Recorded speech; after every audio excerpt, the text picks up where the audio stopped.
Welcome to trending cine news.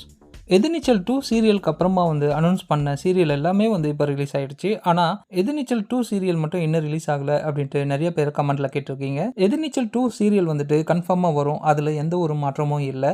ஆனால் already October மாதத்துலேயே இந்த சீரியல் ரிலீஸ் ஆகிற மாதிரி இருந்தது. சில பல காரணங்களால் இந்த சீரியலோடைய ரிலீஸ் தள்ளி வச்சிருக்காங்க.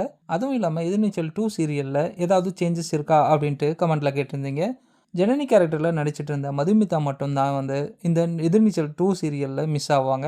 அவங்களுக்கு பதிலாக பார்வதி அப்படின்ற சீரியல் ஆக்டர் இதில் இணைகிறாங்க. இவங்க ஆல்ரெடி சன் டிவியில் நிறைய ஹோஸ்ட் பண்ணியிருக்காங்க. அதுவும் இல்லாமல் ஜீ தமிழில் புது புது அர்த்தங்கள் அப்படின்ற சீரியல்லையும் இவங்க ஒரு கேரக்டரில் நடிச்சிருக்காங்க. எதிர்நீச்சல் 2 ஓடைய கதைக்களம் ஏதாவது மாறுமா அப்படின்ட்டு கேட்டிருந்தீங்க. ஆனால் இதில் கதைக்களம் எதுவுமே மாறல அப்படின்ட்டு நியூஸ் வந்திருக்கு. சுந்தரி சீரியல் 2 எப்படி கண்டினியூ ஆகிடுச்சோ அதே மாதிரி தான் இதுலேயும் கண்டினியூ ஆகும். ஆனால் இதில் மதுமிதாவாக இருந்தவங்க மட்டும் மாறிடுறாங்க. மற்றவங்க எல்லாருமே அவங்களுடைய கேரக்டரில் தான் நடிக்க போகிறாங்க அப்படின்ட்டு நியூஸ் வந்திருக்கு. ஆனால் இந்த எதிர்நீச்சல் 2 சீரியல் எப்போ ரிலீஸ் ஆகும் அப்படின்றது இன்னும் சஸ்பென்ஸாகவே இருக்குது. கூடிய சீக்கிரமாகவே இந்த சீரியல் ரிலீஸ் ஆகிற டேட்டை உங்களுக்கு அப்டேட் பண்ணுறேன். அதுக்கான அப்டேட் உங்களுக்கு கிடைக்கணும்னா இப்போவே இந்த சேனலை சப்ஸ்கிரைப் பண்ணி வச்சுக்கோங்க. அப்போ தான் நாங்கள் போடுற சீரியல் அப்டேட் எல்லாமே உங்களை சேரும். தேங்க்யூ ஃபார் வாட்சிங் ஃப்ரெண்ட்ஸ்.